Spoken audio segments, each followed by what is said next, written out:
Well, good day, ladies and gentlemen. This is lecture 3 of the series of lectures on measuring the difference in mean scores, the case of the analysis of variance. Now, I have 4 objectives for today. The first actual 3 we're going to run through pretty quickly, probably within the first 5 to 10 minutes. And then the second part of the lecture, we're actually going to go on to the statistical software again and actually do some examples of the data. So first of all, we're going to introduce the analysis of covariance, compare and contrast the analysis of variance that we've talked about so far, and how you would use the analysis of covariance. And then we're going to introduce the concept of the statistical interaction, and then finally, as I said, to do some of those examples. Okay, well, let's move back to our scenario, and we have some data available to us that looks at the patient's blood pressure and their status on one of two drugs, drug A and drug B, and their age to determine the systolic blood pressure. And what we're going to do is we're going to take a look at these first two variables one at a time in a one-way analysis of variance and to see what the result is. And then after we complete both of the one-way analysis of variances, then we'll do the two-way. So in essence, it's like doing a couple of different t-tests and then looking at what they call a multivariate analysis, which looks at two variables at a time versus what we've done up to this point in all of our analytic strategies, which only allowed us to look at one independent variable at a time. Okay, well, let's go ahead and let's look at the total database of what you folks have been looking at over the past couple assignments. In this particular case, what we want to do is to compare the systolic blood pressure of patients who are in certain age groups and whether they were on a particular drug or not. So let's go ahead and start by looking at age. So what we're going to do this time is we're going to analyze, and we're going to compare the means, and as you scroll down here, what do you see? Well, you see a one-way analysis of variance. So let's just go ahead and start with this one-way analysis of variance. And so what we're going to do is we're going to look at the visit 2, this is after the 1 year's worth of drug treatment, systolic blood pressure, and we're going to compare it to the age in 3 different categories of ages. Okay. Then here's the contrast, the post hoc comparisons that we were talking about. So let's go ahead and think about post hoc comparisons, because I don't have any particular reason to think why somebody older or younger should have a different type of systolic blood pressure. So let's go ahead and use the most conservative method, the Chaffee's method. So, okay.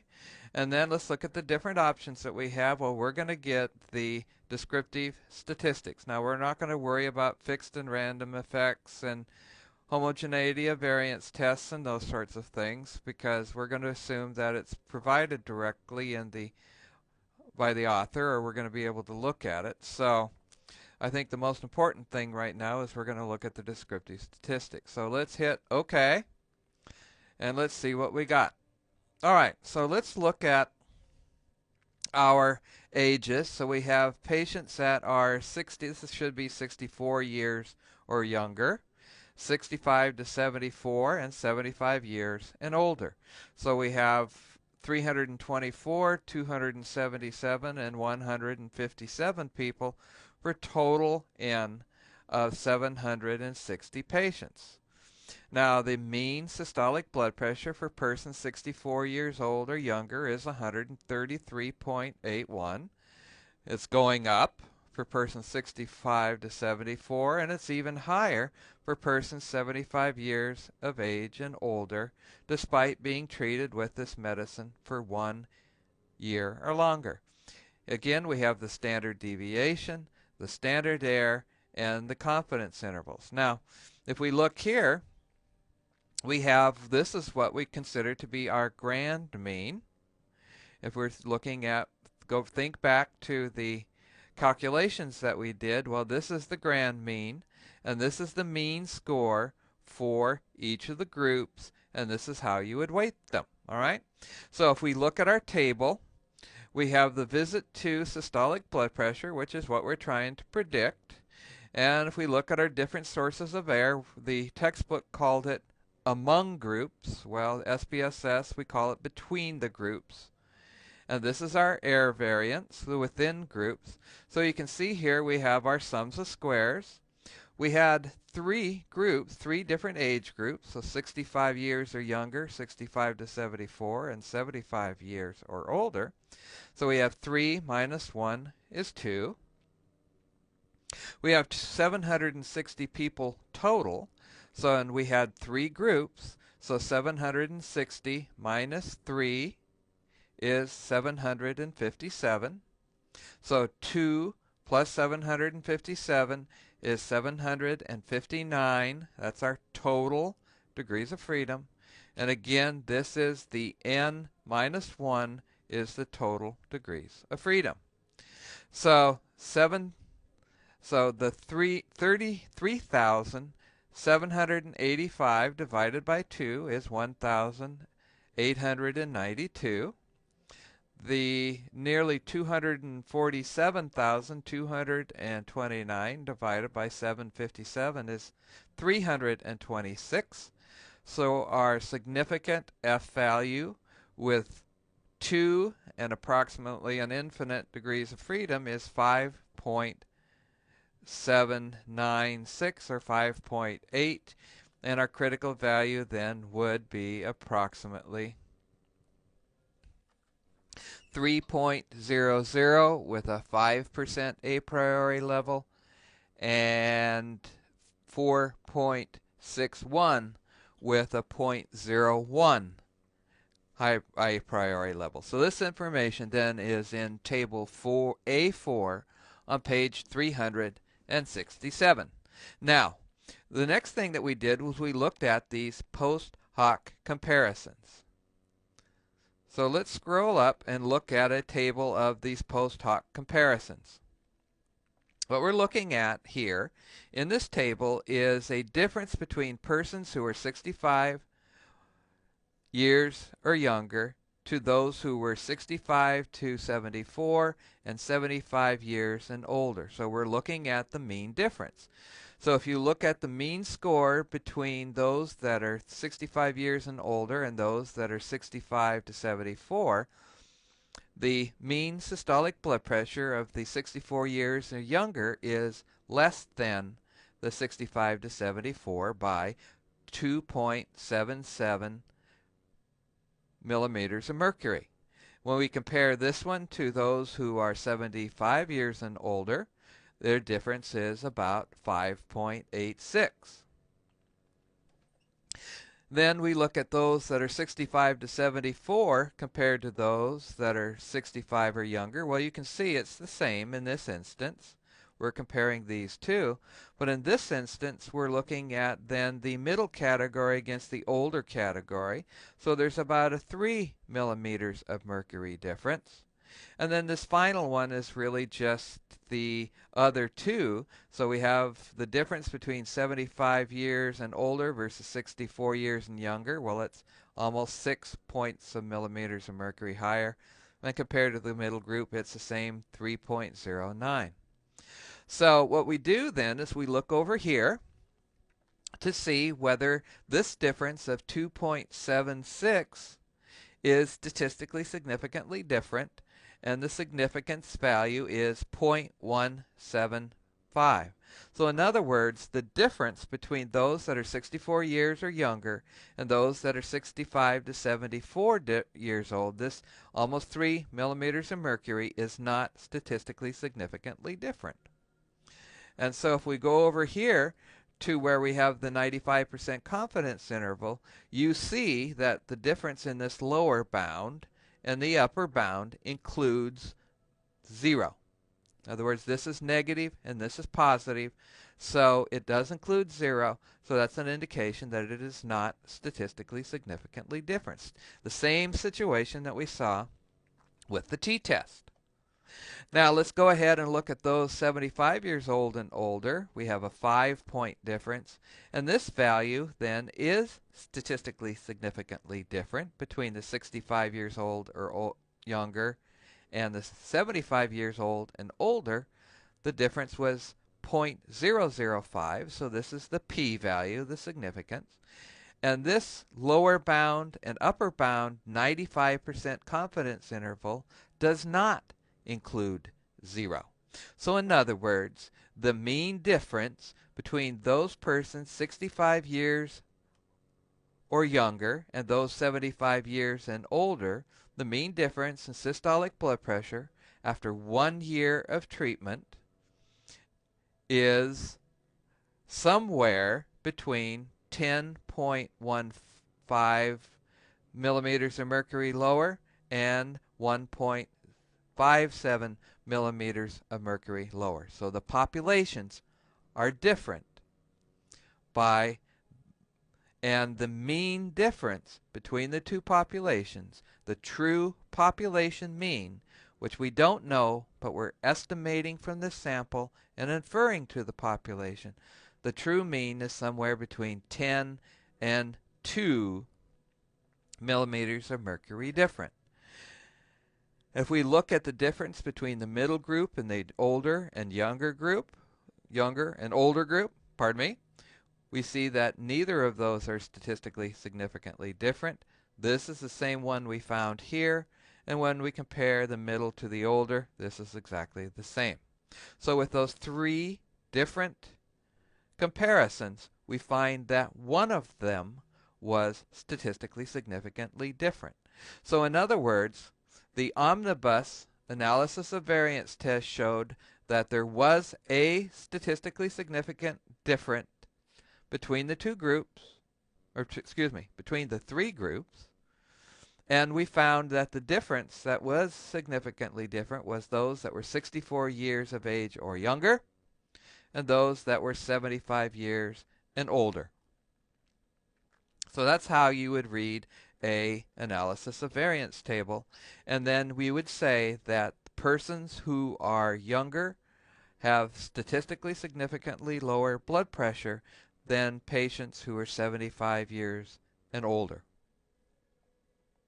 Let's take a look at another one-way analysis of variance. Only this time, let's look at the study drug that the patient was assigned to. So again, we're going to compare the mean scores using one-way analysis of variance. So this time, instead of looking at age in 3 categories, let's look at the study drug that they were assigned. And let's look at the contrast. And since there are 2 different drugs, we can use a -1 and a 1 to compare the two contrasts. Now, in this particular instance, if it says next here, if we would have had a third drug, then we could have built your orthogonal contrasts, and that's what this next one is for. So we could have had, for example, -1, -1, and a 2.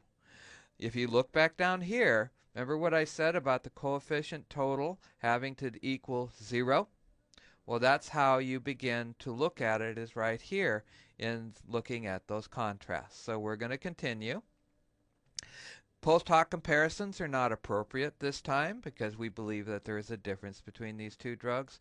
And the options, again, we're going to look for the descriptive statistic.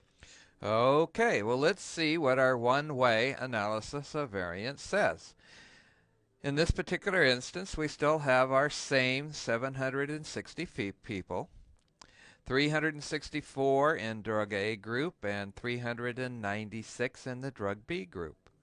After 1 year of treatment, the drug A group has a blood pressure average of 136.7, and drug B has 135.46, or approximately 135.5.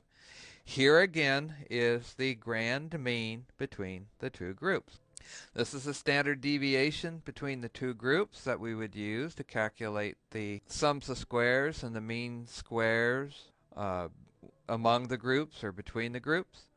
And here's the standard error, and this is the 95% confidence interval for these average scores, which means that the average score of 100, the population average score, based upon this sample, is 95% confidence that the true population mean is somewhere between 133.81 and 137.11. And then for drug A, it would be between 134.66 and 138.71. So we go back down to the table that we were looking at earlier, and the among groups or between groups sums of squares was 285.6, then with 1 degree of freedom, because we have only 2 groups, so 2 minus 1 is 1. The within groups sums of squares is, again, approximately 250,729. And so the degrees of freedom is 758. The total error is 251,000, and the degrees of freedom are 759, just as before, which is the 1 degree of freedom in the numerator and the 758 error.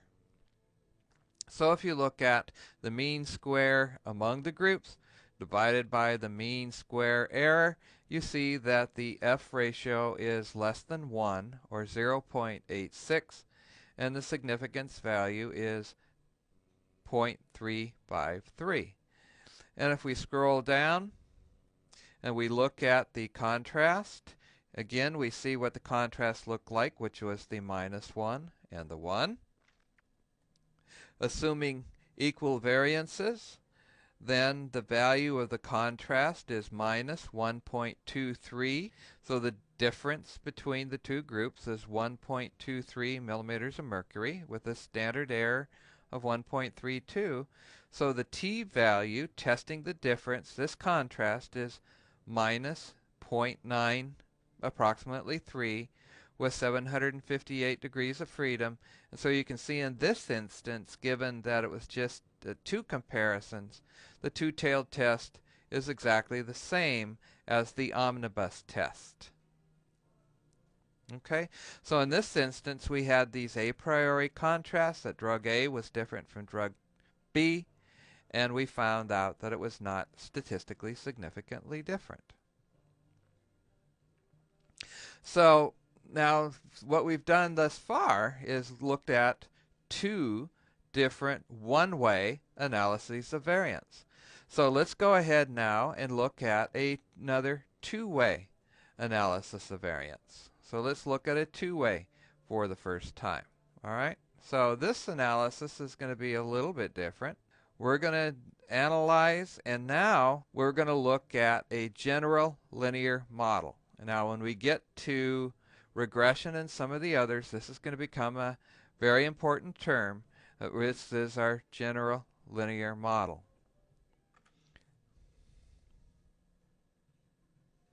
So what we're going to be looking here is whether we have a single independent, a single dependent measure.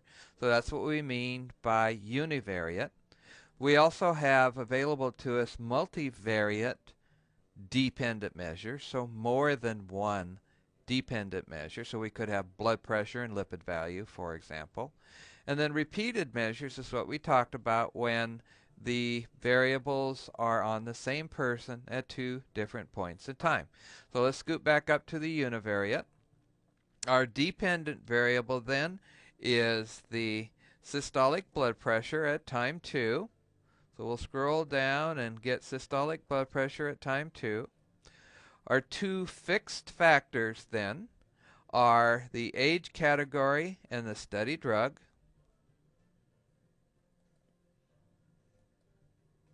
Now in this instance then we're going to have our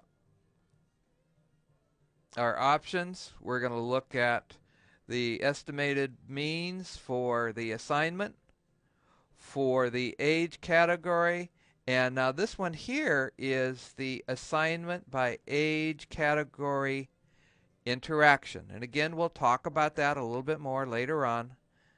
And so we're going to get the descriptive statistics again, the estimate of the effect size. This is the observed power.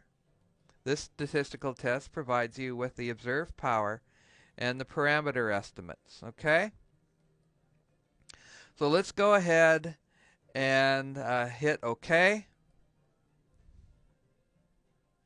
All right, so what we have here in this two-way analysis of variance, we now have two factors. This is the between subjects factors. We have study drug 1, which is 0 for drug A, 1 for drug B. We also have age in these categories, 64 years or younger, 65 to 74, and 75 years and younger. Now in this instance, what we're looking at is, and this is why it's more complex, we have within drug A, persons who are 65 years or younger have a mean score of 133. Persons at drug A with 65 to 74 has a mean blood pressure of about 137. And persons at drug A, 75 years and older, have a blood pressure of about 142. On drug B, 65 years and younger, about 134. 65 to 74, about 136 again. And those that are 75 years and older are 137.32. So again, down here we have our grand mean between these two groups. So let's scroll back up and look at our analysis of variance table. So what we have here now is these two groups. We have the drug group, the age group, and the assignment by age group. So we have 2, 4, 5 degrees of freedom, and that's in what we call here with the corrected model. And so overall, the corrected model has an F of 2.91, and it is statistically significant with an observed power of 0.85. Now, which of these variables is likely to be the most significant? Well, if we look at the drug variable, it has 1 degree of freedom, drug A, drug B. Its F ratio is 1.61, significance 0.205, so it is not statistically significantly different. If you look at the age category, again, age appears to have the most significance, and its significance is statistically significant given a p-value or a probability of error of less than 3 out of 1,000.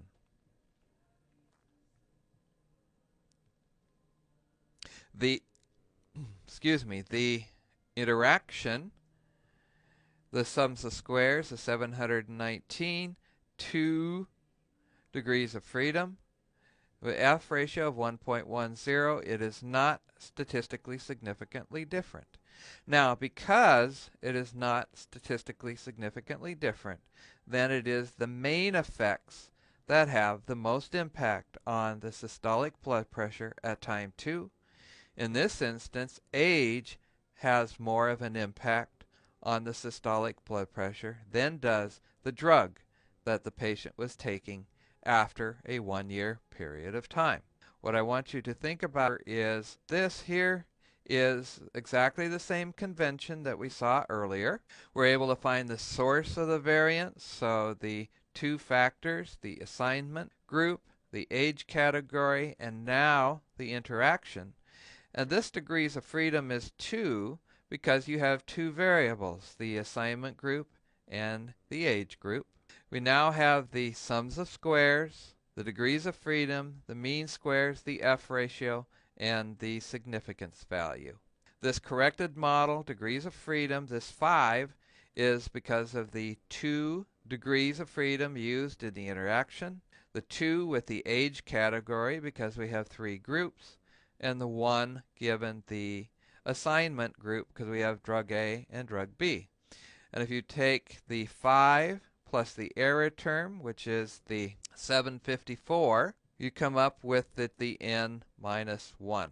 Okay, so this is what you're looking for in your degrees of freedom. So we would be looking at an F ratio of 5,754 would be what we would look for our critical value. Okay, so if we go to our table in A4 on page 367, we look in the numerator for 5, may as well go down to infinite, and that the critical value for a test with an alpha error that we accept of 5%, the critical value would be 2.21. So our obtained value of 2.91 was over the 2.21. And if you look at the value of 0.01 with 5 and an infinite degrees of freedom, it is 3.02. So our obtained value of 2.90 is less than the critical value of 3.02. So that's why as you look here, our significance value is greater than 0.01 by just ever so little, but it is less than 0.05 because the F value is greater than the critical value for a 5% error rate, or a p is equal to 0.05, but it is less than the critical value if we chose our error level to be 0.01. Okay, so our conclusion is that we reject the null hypothesis if our probability value is 0.05 because our critical value of 2.91 exceeds our critical value of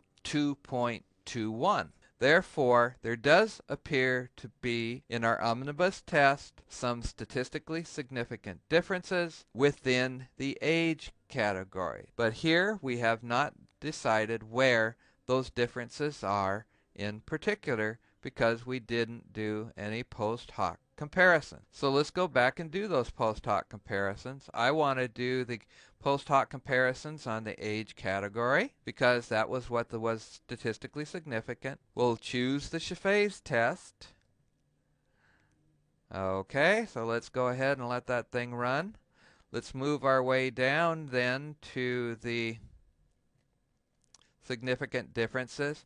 And again, we can see that the difference with our post hoc comparisons is within the 75 years and older category and the 65 or 64 years and younger category, just as it was before. So that's what we did with the post hoc comparisons. All right? So that is an example of using the two-way analysis of variance, using the statistical software to do the calculation, and then we did the conclusions and drawing the conclusions on the statistical tests beforehand. And we also looked to see under what circumstance then it makes a difference if what error level we choose. So in this particular study, if we had chosen an error level of 0.01, this statistical test would not have been statistically significantly different. Let's go back and change the value so that in this instance we have options. And what we're going to say here is, see, with significance level of 0.05 and the confidence intervals are 95%. Well, let's change this to 0.01. The confidence interval is 99%. And we'll run it again. Okay, so let's take a look at this closely. First of all, let's scroll down again past the test down to our what would they call the estimated marginal means. And the thing that we're looking for to look at the relationship between statistical significance and not is a couple of different parameters or a couple of different figures within this group. First of all, with a 95% confidence interval here, what we want to look at is to whether the mean score of the other drug category is within the confidence interval of the first drug category. So let's say, for example, what we're looking at is drug A. We have a mean significant difference of 137.6.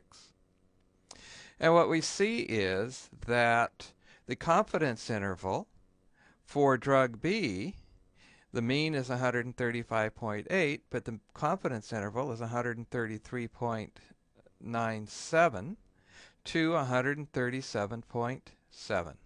So this drug A, while it is very close, the mean is inside of this confidence interval. In other words, 137.58 is less than 137.71, and it is within this confidence interval. If you look at the pairwise comparisons, the mean difference is 1.74. Here, the mean difference includes 0 within the 95% confidence interval. You see it goes from minus 0.56 to 4.44.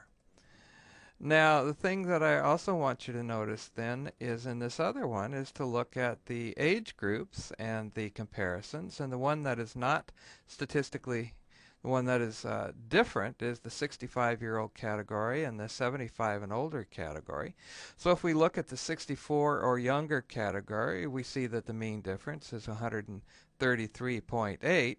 And if we go down to this category of 75 years and older, the 95% confidence interval does not include 133.8. In fact, then, it is less than 136. And then if we look at the bounds, the lower bound is this difference of 5.95.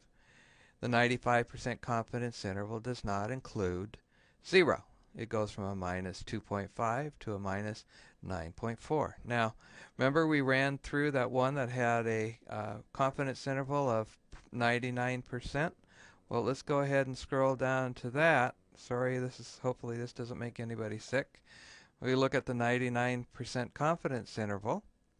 We see that the 137.58 is included in this just as it was before, and that the confidence interval of 135.0 includes the 135.8, so it is not statistically significantly different. And if we go ahead and look at the other category, what we see is that the 133.805 does not include the category from 136.04 to 143.45. Now, the final thing that I want you to notice here is within these two analyses, what happens when you change the confidence interval. As you can see, the mean score is the same, the standard error is the same, and so therefore what would be different then is what we use as our alpha error critical factor. So with a 95% confidence interval, what we have here in the 85 years or younger age group is a lower bound of 131.828. And in the 99% category, we have a lower bound of 131.2. So in other words, the lower bound is wider. And it's also wider at the upper end. It's larger, 136.4 versus 135.79, or 78, excuse me. You see the same thing in the 75 years and older category. This confidence interval is smaller. The lower end is 136.9. Here it's 136.0. And on the upper bound, it's 142.6, and here it's 143.45. So this confidence interval then is wider. And that's the consequence then of having a larger confidence interval, or accepting 1% error versus accepting the possibility of a 5% error. Now, what's the difficult part is that the software does not define for you, it doesn't pop up and say, this isn't statistically significantly different, because you have to look at what the author says in the methods section with regard to what they used as their a priori level of measurement. All right? So in this instance, then, the overall model would not be statistically significantly different, although the age category within this would be statistically significantly different. So, hope that helps a little bit. Okay, the article that you see is published in the Canadian Journal of Psychiatry. It was published in July of 2005. The article is in regard to whether Asian Americans with depression are influenced by concerns about stigma associated with the disease depression any more so than are whites. And they also look at it within specific age groups and between genders. You know, if you go to the airport and you see these pictures of folks like Terry Bradshaw and policemen and firemen and soldiers and say, these are real men and they have depression, well, that's trying to address the issue of stigma and why males will or will not seek out care for that depression. And there are some concerns that the Asian American population in the United States has similar sorts of beliefs about stigma. And so this particular study then used analysis of covariance and analysis of variance to study this particular issue. So you can see here the big term ANOVA and ANCOVA, and so let's scroll down then into the methods section of this article. Okay, what we see here is that these patients were asked to complete the Center for Epidemiologic Studies, the depression scale, on a website in the United States. The demographic questions included race, ethnicity, sex, age category, and persons above the score of 16, which is a score associated with depression, were asked to fill out questions that were related to the issue of stigma. Now, in this particular study, they compared the Asian Americans with the white. With regard to the measures, they used the 20-item CESD. And once the measure of depression was confirmed, then they used 3 measures of stigma that was on a 5-point Likert scale. And you don't have to know what a Likert scale is, only that this is what the measure that was used. But the ideas are, I would be embarrassed if my friends knew I was getting professional help for an emotional problems. Or I would not want my employer to know that I was getting professional help for an emotional problem. And finally, if I had depression, my family would be disappointed in me. So these are the questions that they use to measure the stigma that might be associated with this disease. You look at the statistical analysis that was used, and in this instance they used the analysis of variance for each of the 3 stigma outcome variables. So in other words, they figured that they had 3 dependent measures, and that the independent measures were then going to be age and gender.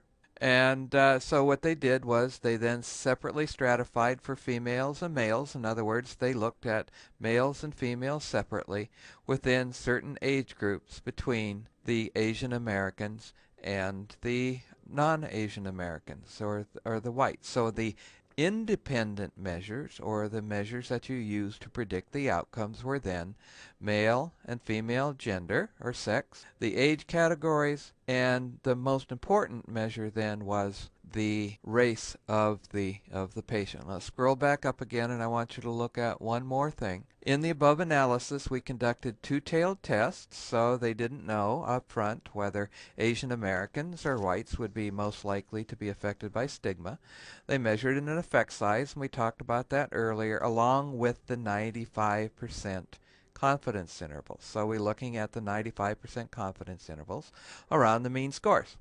And because the Asian American age categories had more than 2 groups, they said that they did some Bonferroni post hoc comparisons for each of the mean differences. Okay, so that's looking up. That looks as though that they did those comparisons. So let's move forward down into the results section of this manuscript.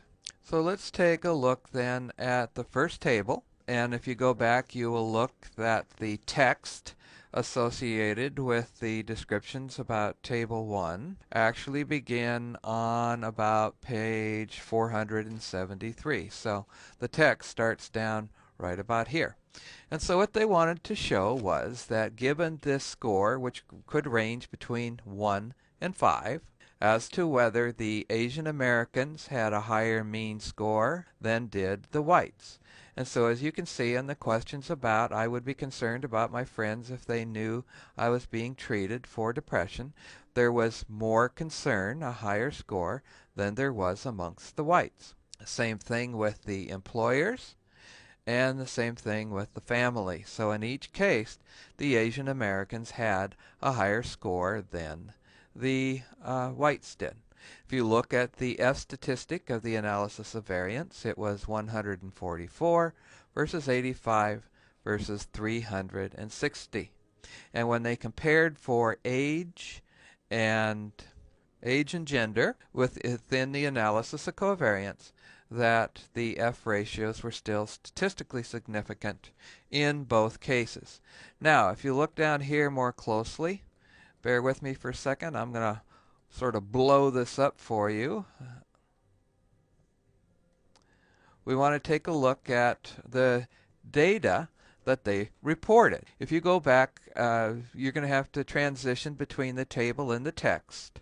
But here they show that Table 1 shows the stigma belief comparisons between Asian Americans and whites with ANOVA. The F then was 1,68,657, and the F ratio then was 144.4, and that's what was up in the Table 1.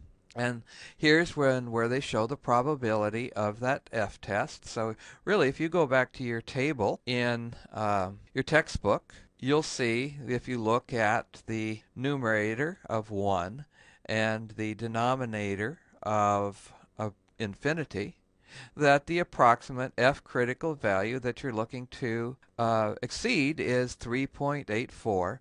So 144.40 is certainly in excess of 3.84, and so the p-value is less than 1 out of 1,000, that we would have a difference as large as the one which was detected, in other words, between 2.45 and 2.10, one time out of 1,000 in the sampling distribution, that you would reject the null hypothesis and error. The employer group was pretty similar again. They had an F of 1 68,000, and the family was again 1 in 68,000. In the second table, which is on page 474, so it's on the next page, if you'll scroll down, they say in Table 2, then they used analysis of variance to compare the ethnicity amongst the genders. So in the first case, what they did was they compared Asian American women with white women, and then Asian American men with white men. So in this case, then, what you would see is a smaller number of people, but again, you would then have the same critical value. Your F test is the difference between Asian American and white women, so the category, the numerator is 1, and the denominator then is the n minus 1. The 103.98, of course, is then exceeds the critical value of the F ratio of 3.84 significantly. So as you can see, the p-value is the same as it was before. And they did the same analysis for the employers and family for the women. Then what they did was they looked at men and boys together. The Asian Americans, again, had greater stigma beliefs than did the white, so it was the same thing with the Asian women as it was with the men. And this critical value was a little less dramatic, but it was still greatly in excess of the 3.84, and so the p-value was less than 0.01. Now, one of the things to think about under this circumstance is the fact that at this point you've not heard anything at all about Bonferroni's post hoc comparisons as they had discussed in the methods section. What do you think? Since they have done 3 analyses, one for friends, one for families, and one for employers, might they have done some sort of correction for experiment-wise error? Okay, well, let's then move on to their analysis about age group. Okay, so if we look in this instance, the difference between the Asian Americans and the whites within the age groups, we'll see here are the F values in this column right here. Again, the mean scores and the standard deviations and the number of persons. So there were 159 Asian Americans under the age of 16 who answered the survey, and nearly 3,000 whites. Now, in this instance, how many degrees of freedom do we have? We have 1, 2, 3, 4. So in the numerator, what should the figure be for the degrees of freedom in the numerator? So let's scroll back up again and look at the text and see if the authors got it right. In fact, shown in Table 2 with ANOVA, Asian Americans aged under 16 years had greater stigma beliefs than did whites in the same age group for family, but not for friends or employer. Okay, so now while we have 4 age groups, why is it that the numerator degrees of freedom in this instance are only 1? I want you to take a second to think about it. There is a reason for it, and it's something that you have to think about. Now remember, it's just you there in that room. You can say it out loud. You can say the reason in your mind. You can call up your mother or your father and talk with them about it. You could even call me up, but everybody seems to be afraid to do that. Okay, well, let's go ahead and look at it. In this language, and here again, this is sort of the statistic stuff that you guys have to get used to. It says, as shown in Table 2 with ANOVA, Asian Americans aged under 16 had greater stigma beliefs than did whites. Okay? So what happens is that they then stratified, or they split out, the under 16-year-old age group only. Then they compared the Asian Americans with the whites. Therefore, there were only 2 groups. That's why the numerator, F ratio, degrees of freedom, is 1 in this instance, plus the n minus 1 in the total number of people. So they were concerned about what their family would say, but they were not concerned with what their friends or their employers would say. Let's move back up a little bit. So they did the same analysis for subjects aged 16 to 29. And so what they did then, as you can tell, is they did the analysis then for all 4 of the different age groups that they were talking about. So they did it for those 16 to 29, 30 to 45, and those that were 46 to 60. And what they found was that the sex and age analyses were consistently small for the friends and employer and medium for family. Now, what concern do you have about this? I mean, the authors used a statistically significant difference, and they found in the p-values here are by like 0.001, here 0.001, here 0.001. Now these were non-significant, but would you still have a concern? Why or why not? Well, you should at least think about it, and I think the reason that the authors did not put something in there is because it would not have changed the interpretation at all. You have 4 different comparisons within those age groups. So you should have, as they stated in the methods section, that the statistical significance that they were using was 0.05. So in order to test for those multiple comparisons, what should they have done? Well, you're right. They should have divided it by 4 and had the statistical significance critical value not be the 0.05, but 0.0125. Now, in this instance, frankly, it would not have made a difference in their interpretation because the critical values were so large and the probability values were all less than 0.0125. But they still should have done those post hoc comparisons. And the thing that you would think about as you read this article is, let's say, for example, that this result, rather than being p is less than 0.001, let's just say for the purposes of this illustration that it was p is less than 0.04. If the authors have said then that this was statistically significantly different, then you would have legitimate concerns because the p is less than 0.04 would have been greater than the Bonferroni's corrected test of 0.0125. So what you have to do is or come to a conclusion for yourself, is under these circumstances, if the author had not reported a Bonferroni's test, does it truly make a difference in the result? Under the circumstances, if it does make a difference, then you need to be concerned about it. In this instance, even if they had done the Bonferroni's test, the results would not have differed at all. So let's scroll down a little bit here. Okay, this is an instance where they used the Bonferroni's correction. On page 473, they said, with the analysis of variance, the Asian American age categories differed from each other for stigma beliefs about friends. So here we have the four categories. So in the numerator, you have the F ratio on degrees of freedom in the numerator being 3, and you had a probability of 4.53 where it says the probability is less than 0.01. Then it directs you to table 4. So let's go ahead to table 4. In this instance, what they said was that the Bonferroni post hoc analyses showed that only those aged between 46 and 60 years differed from the other age categories with a lower mean. So if you look at this one as an example, they said 2.47 versus 2.49 versus 2.49, and here 2.06 within the friends category. They also said that the Asian American age categories differed from each other for the stigma beliefs about employers. The 9.17 was the critical value, and the Bonferroni post hoc analysis showed that the subjects aged 46 to 60 differed from those between 16 and 29 and 30 and 45, but not different from those aged 16 and under.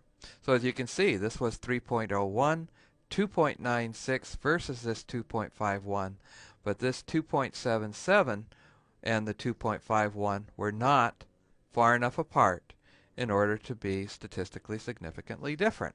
And we likely see the same thing here when we have a 2.60 versus the 1.73, the 2.30 versus the 1.73 as well, because this omnibus test was statistically significant as well. And if you read the text on page 474, it says in this instance, all three of these other categories, even doing a Bonferroni's post hoc comparison, were statistically different from the 46 to 60-year-old age group.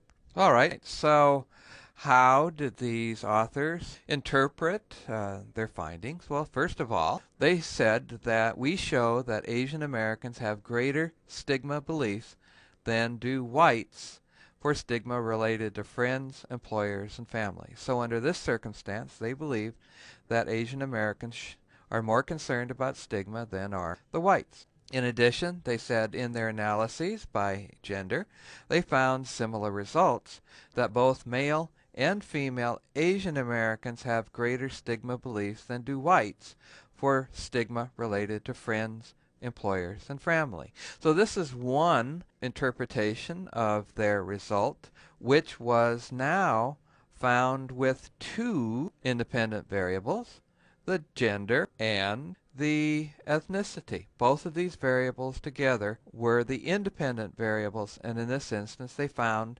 basically that there was no interaction because it occurred the same for males and for females. The authors then also looked at the age categories, and what they found was that those amongst those are 16 years and younger, they observed what they thought was an interesting pattern of the Asian Americans having greater stigma beliefs than whites related to the family, but not to their friends or their employers. And then they have an interpretation for this, and it is because this may be because the younger Asian Americans are more acculturated to the normal U.S. population than are the older Asian American groups. And then they scroll down and they say, however, for those related to family, Asian Americans under the age of 16 have greater stigma beliefs than do whites because they are aware of the traditional beliefs about mental illness perceived by their parents and their other family members. So you can see then how this provides some sort of an explanation for stigma within each of those groups. Now finally, they begin to look at males versus females, and it says here, in our analysis focusing on Asian Americans, so in other words, they looked only at Asian Americans, we found that male subjects had greater stigma beliefs than did female subjects for the friends, and employer categories, but not for family. Okay, so this is another way in which they said they stratified. And by stratifying, they are just looking within one ethnic group. Now, this is the sort of thing that you have to look for in the literature, and some people would call it confusing, some people would call it tricky, some people would say it's discriminating, but you have to look for these kinds of words to find out what the authors mean in their analysis. Okay, now let's take a look at another article that I don't think is quite as well reported, and that's the one on the stroke predictors. Okay, there we go. We'll bring this up, put it to 125%, and let's go to page 2083, which is the methods section. And here you say, and this is what I just want to look at very shortly, is that in the data analysis they say to determine the univariate associations. So that's between the sociodemographic variables, so forth, and the outcome variables.